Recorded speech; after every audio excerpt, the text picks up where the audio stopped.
Hello, and welcome to Great Fermentation's video on siphoning. In this video, we will show you how to use an auto siphon or racking cane to transfer your beer from one vessel to another. Here's a list of equipment needed to properly transfer beer. An auto siphon or racking cane, one full fermenting vessel, and an empty fermenting vessel. A platform, such as a table or countertop, to set your full carboy on. If using a racking cane, a carboy cap is optional for starting your siphon. Racking is the brewing term that means to transfer beer or wine from one vessel to another. This is done with a racking cane or an auto siphon, both of which have major advantages over simply pouring into another vessel. Pouring can agitate sediment back into solution, clouding your beer and potentially causing off flavors.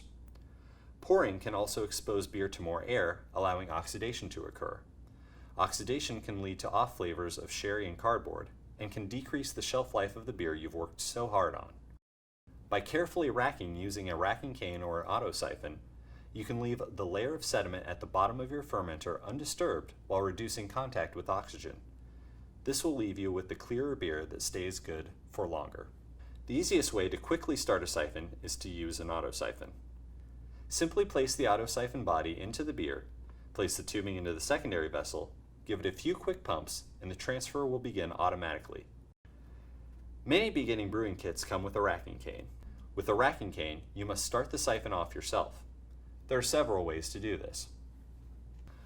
The most obvious way is to suck on the tubing until a siphon is started.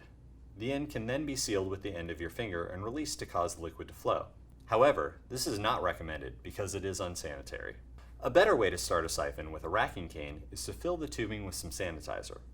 Hold both ends of the tubing at the same level so that liquid does not flow out.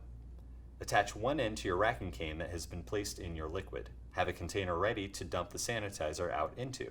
Once this is done and beer starts flowing, clamp off the tubing with a siphon clamp, or bend the tubing to halt the flow of beer until you are ready to place it in your secondary vessel and allow the flow of beer to continue. You can also use a carboy cap with a racking cane to start the siphon if you are racking out of a carboy. A carboy cap is a plastic cap that has a center hole for the racking cane and a secondary hole to the side that is a bit longer. You can create a siphon by placing the racking cane through the center hole, placing the cap on a carboy, placing the tubing in the secondary vessel, and blowing into the elongated second hole. This creates pressure in the headspace of the primary vessel, pushing liquid up and out of the racking cane and into the secondary vessel. While this is quick and easier than filling the tubing with liquid or sanitizer, there is still a concern about sanitation and breathing on top of the beer. In order to siphon properly, it is best to start moving the liquid just under the liquid level first, working your way down to the sediment-filled bottom.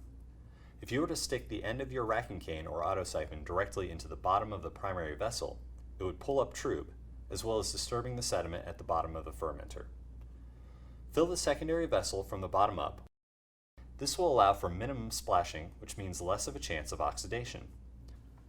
Siphoning is an integral part of the homebrewing process.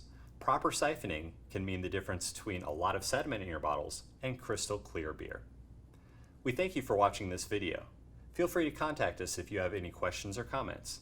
Take care, and may all your fermentations be great fermentations.